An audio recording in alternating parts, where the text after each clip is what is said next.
Hi everyone, I'm Anwesha Nandi, first year resident, Pulmonary Medicine from RG Chest Medicine, Kolkata, West Bengal. So first of all, congratulations for clearing NEET. Uh, Very difficult time now because everyone is confused as to which branch they want to select. At least I was last year, same time. So now I have been getting a lot of DMs in Facebook and Insta as well as in WhatsApp from most of my juniors who I know and many people who I don't know regarding how chest medicine is as a branch. And believe me, a first year is the best person to tell you about how the branch is, not about the scope of it because I know too little, but how hectic it can be and how it looks like in real. So now let's come to that. So now coming to firstly who all are eligible for chest medicine. GenCat, you need a rank from rank 1 till 12 to 13,000. For OBC, it goes from 14, it ends in 14, I think, 14 to 16, and for EWS around 17,000, and for SC/ST, SC it is 21 to 22,000, and ST I think more. Service around 80, 70 to 1 lakh, and SC with service even more.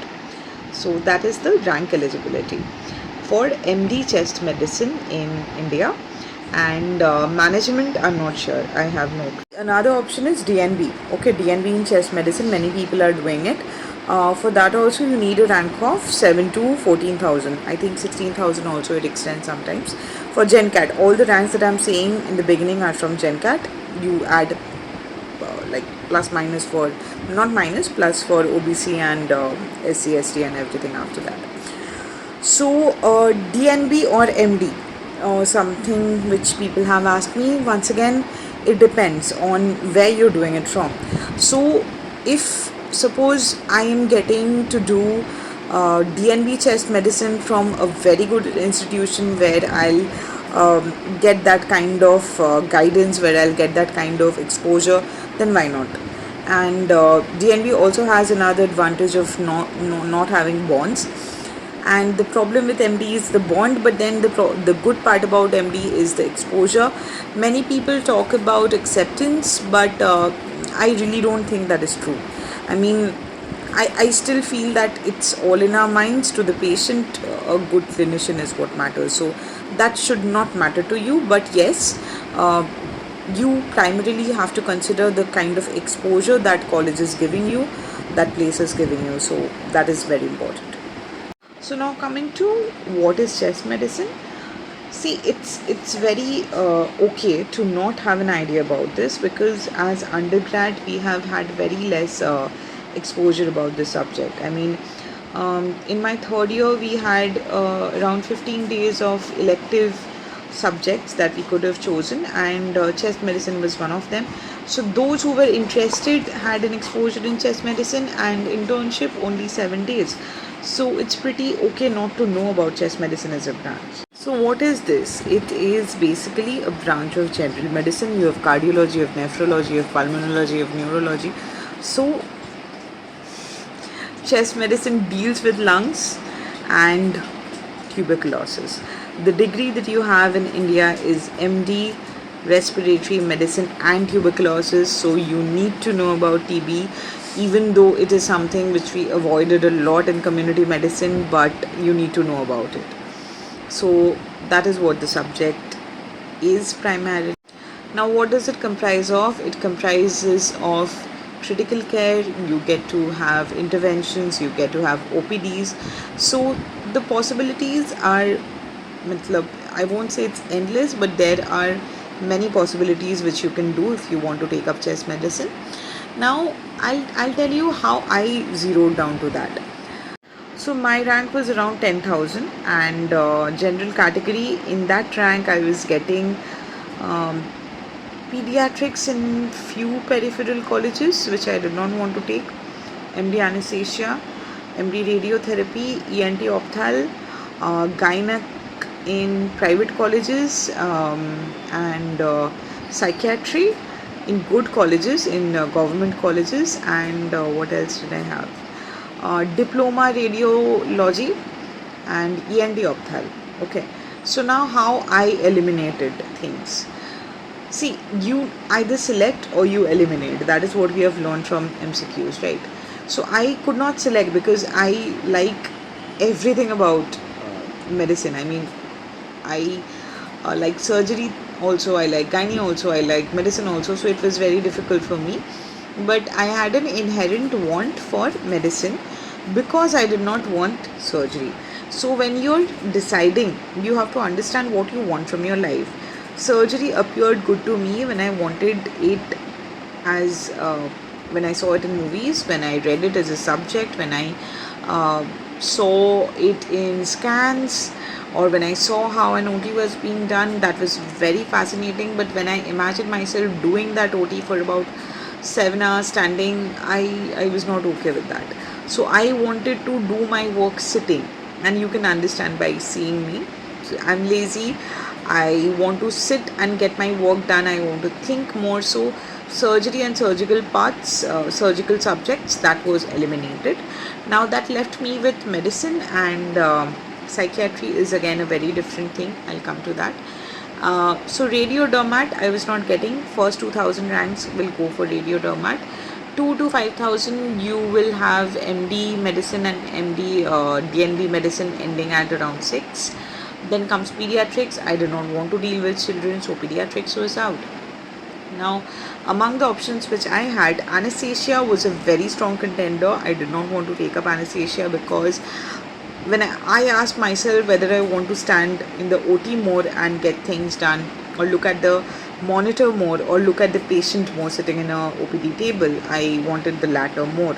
So I kept MD respiratory medicine above anesthesia in my list. And MD radiotherapy, I did not want that because TNM stagings are something which I have avoided like crazy in my preparation days. So MD radiotherapy was out. But then good part about MD radiotherapy is that for bond postings they cannot put you in very peripheral places because they won't have the apparatus. It's machine based. Then ENT opthal, once again surgical branches, so ruled out. And diploma radiology is something which I thought of, but when I heard that I have to get into 2 years of residency and then again give a PD set, I was not ready for it. I did not want to get it done compared to an MD seat which I was getting. So that is how I placed my choices. And yeah, psychiatry, I think you should put psychiatry only and only when you have a passion for it. And there are people who say that you know that you want surgery when surgery is the only option that you have put. So I would say the same thing for surgery as well, for psychiatry as well, that you need to have a lot of passion for it. So I inherently thought that I would want to take up psychiatry, but when I placed my choices, MD respiratory topped psychiatry, and then I had put psychiatry because I don't know, maybe if I would have wanted it so much, I would have put it in the first, but maybe I did not want it that much. So yeah, and this is how I ended up with respiratory medicine. So now coming to the cons, I will come to the pros later. Coming to the cons which I have felt, once again, see,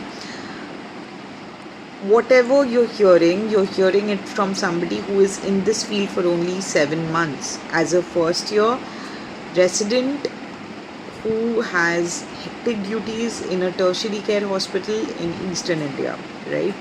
So my perspective may be very different from people who are already established in it. Whatever I'm telling you is coming from a very exhausted first year resident. Okay, so in the beginning, the first con that I felt was wearing a mask all the time. That is, I have claustrophobia. I cannot even put blanket above my nose or my mouth while sleeping. That was difficult. But once again you have to get accustomed to that. There is no option. So that was the first thing. Second thing I felt was it was narrow in the beginning. Now that I'm spending more days into it, there are a lot of things. It is much more vertical knowledge than horizontal knowledge, if you know what I mean. Like, for example, in medicine, you get to know a variety of things. You get to know about the brain, you get to know about the heart, you get to know about the abdomen, you get to know about the genitourinary system. Every system you know a little part of, and you're curing everything symptomatically. When you're taking pulmonology, you are in lungs and the knowledge is vertical, it is not horizontal. So there is a lot of things to study, there is a lot of things to learn, lot of interventions to have mastered your skills upon. But it's something which appears narrow in the beginning because you do not know what the subject is going to give you. Okay, so the first thing was mask. Second thing was that it felt narrow because I had come from medicine and surgery RMOship background. So I found it a bit difficult in the beginning for about first 1 month. Later it appears okay. Adjustment time which you need. And the third thing is I underestimated the hecticness of this branch. I mean, see, as UG now, you don't have so much of expectation from chest medicine, because at least from the place where I have done my UG in South India, our chest medicine postings were very chill. We had to draw blood. We had to sit in OPD for about 3 to 5. Morning we were basically doing blood work, and then we went with sir to see refers. So it was not very hectic, but then when you compare it with a first year resident in this field, it is, especially in hospitals which have emergencies. Now the pro part about the con part about emergency is it's hectic. The pro part about hospitals having chest medicine emergency is the procedures. You will have lots and lots of exposure and lots and lots of confidence because of those exposures. So you learn things, you will become more confident, and that is, I guess, that is what matters when you get a degree. The degree is something which everyone is getting. How confident you are about it is up to you, and that comes from patience and exposure once again. So yeah, that. And so three things: narrowness, wearing a mask, narrowness, and undermining how the hecticness, like how hectic the branch would be, because it is pretty hectic. Okay, so those were the three cons which I felt. Narrowness, I would want to take it back now, because now that I'm knowing the subject more, it does not appear narrow. Now coming to the pros. The pros of this is, firstly, if you compare this with MD medicine, now this is once again the kind of conversations that I've had with my first year friends who are in MD medicine. So they say that it is mandatory to do a DM to practice in a tier 1 city.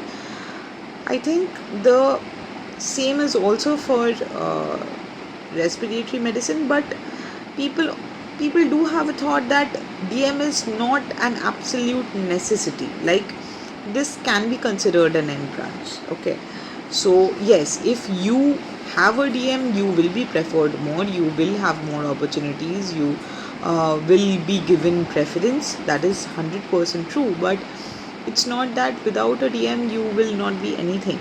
So an MD respiratory medicine, or even there are people who have done diploma respiratory medicine and no other degrees after that, and they are doing pretty well with procedures, with interventions, and they have made a very good name for themselves.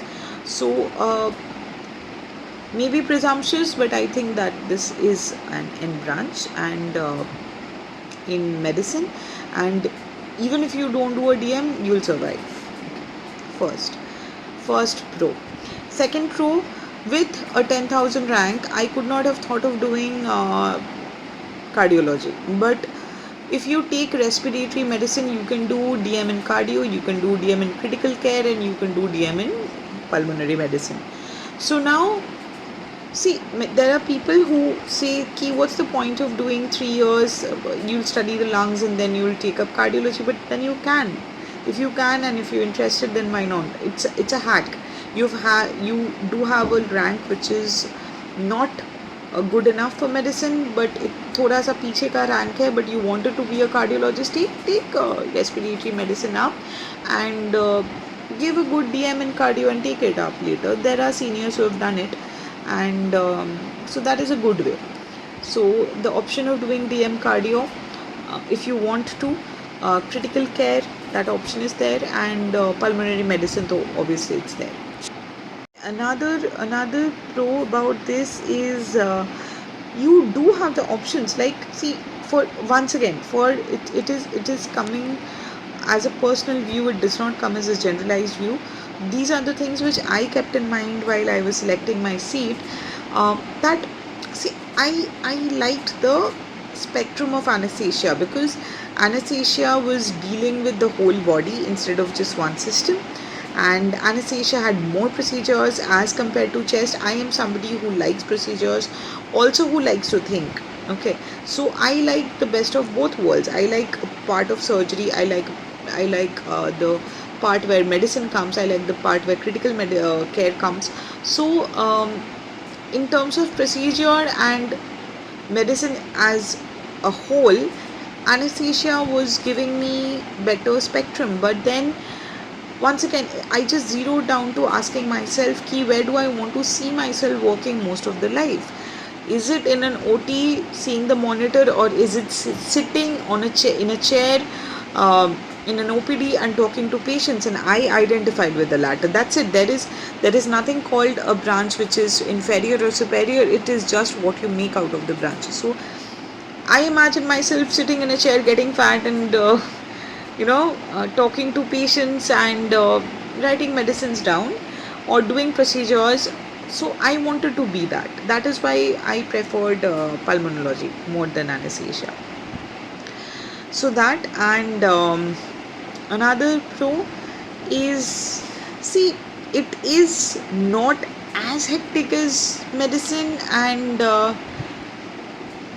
surgery. I mean, people in this rank are often confused between taking up surgery or radiology, or medicine, or chest medicine. So this is not as hectic as surgery or gynae. See, I got gynae in the first round, and I upgraded to something better because I was getting it from a private college, and mentally I was not ready to put up so much of hard work in terms of mechanical labor. So gynae, ortho, surgery, all of this will demand a lot of mechanical labor from you, which I was personally not ready for. So chest medicine, it is not that it is very hectic. You will not have work-life balance. You will have to forget everything and run. It's not so. You can have a pretty good work-life balance. You can have OPD practice. You can choose to just do MD Respiratory Medicine and then become a critical care head in some hospitals. Many of my seniors are doing that. You can choose to open your own clinic, and these are again the scopes of this. You can choose to do DM pulmonology. You can choose to do interventional respiratory medicine, interventional pulmonology. There is specialization in allergy, there is specialization in sleep medicine and ILD, many things which I also don't know of as of now. But to conclude, if you ask me what is the takedown message, see, as blunt as I can be with you, if you wanted medicine, if you hate children, if you don't want to be an anesthetist or radiologist or radiotherapist, and you are somewhere stuck in between, you like medicine, you're not getting medicine, okay, and you don't want to do DNB medicine, so chest medicine is a very good option. I mean, why not? I had no idea about this field. I am in this field, and it seems all good. Now coming to the most asked question ever from the time that I have entered in this field. is, I kept it in the last purposely. How is it being a woman taking up a seat in RG Core Chest Medicine? It's normal. It's how it should be in any other college, because whatever happened with our college was unfortunate. It was very sad, it was unfortunate, but it could have happened anywhere. And I did not think that my gender came into question while I was applying for this seat in this college. And this seat is not like RG Core Chest Medicine ends at around 6,000 every year. So 10,000, I first of all did not think I'll get this seat. So when I got it, I took it up. And the department, toxicity, all of these things are things which you hear about. I have been here for last 7 months and I have faced nothing. Toxicity, I mean, I don't know what is the definition of toxicity, but the professors are very nice. The seniors are amazing. How you bond with your batchmates is again on you. I am lucky to have very good batchmates, very good juniors, good house staff, and most importantly, the security of it. RG Core Chest Medicine is right now the most secured places of one of the most secure places, because we have military, we have police, we have CISF guarding the campus. The department is secured, and I would just want to say that, your gender, your safety, the toxicity, all of these are definitely concerns while taking up a branch. True, but then it is also not right to think that just because it has happened once, it will keep on happening again and again, and to deprive yourself of something even after you've deserved it with a good rank. So that was my logic. It feels normal. When people ask me how does it feel to be a woman and take up this seat, it just feels normal. Like I would have taken it up anywhere. It feels like that. It feels okay. It feels normal. That is how it feels. So yeah, chest medicine, thumbs up as a field. If you want to take it up, good work-life balance. On a scale of work-life balance, I would give it about 7 out of 10. In a scale of satisfaction after coming to diagnosis, 6 or 5 out of 10, because you will have mortality, you will have morbidity, you will have chronic conditions. And on a scale of being successful, once again depends on how much success you think is success. Like there are people who are earning around 10 to 12 lakhs a month with MD chest medicine degree, and they deserve all that money because they are that amazing as clinicians. They have that kind of skills of diagnosing diseases, of curing people. So yeah, I mean, as in terms of earning also, I would give it 8 out of 10. Now coming to the last question, that this year, how much do you think is the predicted rank going to be?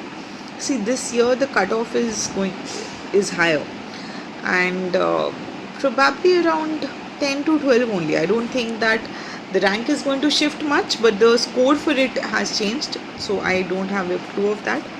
So yeah, if you have any more questions, you can DM me, you can send me a comment here, and I'll try replying back to you. I was very confused last year when I was choosing my seat, and 7 months down the line, I feel that if somebody was there to give me an honest confession, especially a first year resident from the same, it would happen easier. So I'm trying to help you out. Let me know if you want to know more. Thank you. Now another thing is, how does the daily routine look like? Okay, so now your day will be divided into OPD, into RCU, and into ward postings, and also emergency postings if you have emergency at night. So my day starts at around 8:30, morning rounds. As a first year resident, you have to make sure everything is in place, the vitals are measured, everything that the patient, all the scans that were ordered, all the reports that were supposed to come, you have to arrange that. You have to ensure that the patient has taken the medicines. You have to ensure that everything, all the things that were asked to be done in the last day rounds are done and in place. Then the second year comes for rounds, so whatever you have done, it's proofread by the second year. And then we have the main rounds with our consultants at around 10 o'clock. Post 10 o'clock, you have to wind up with the round work, whatever is there. A few tubes need to be changed, somebody needs to be screened, some procedures need to be done, there are bronchoscopies scheduled, there are thoracoscopies that are scheduled. So 11 to 2:30ish looks like that.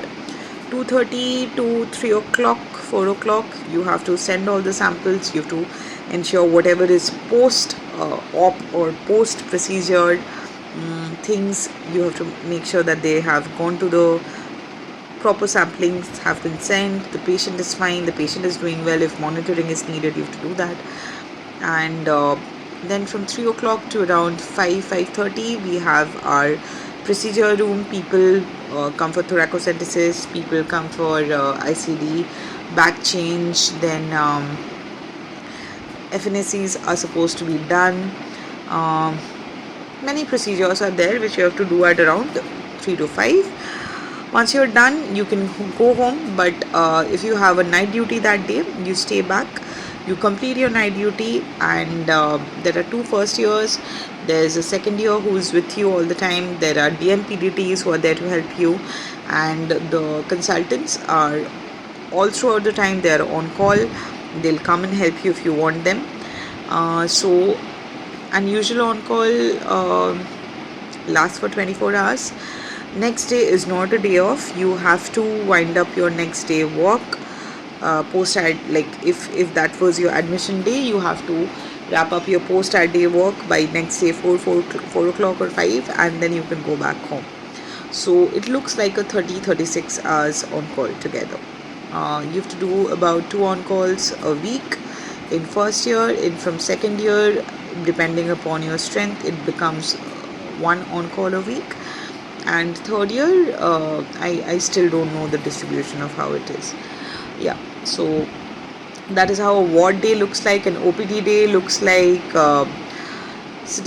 reaching the OPD at around 9 o'clock, completing the OPD to 2:30ish, and then coming to the procedure room for the same. The RCU wards, the RCU days looks like it starts from 9 o'clock. You have to be early because you have to do all the EBGs, you have to send all the blood work, get all the labeling done, measure all the vitals.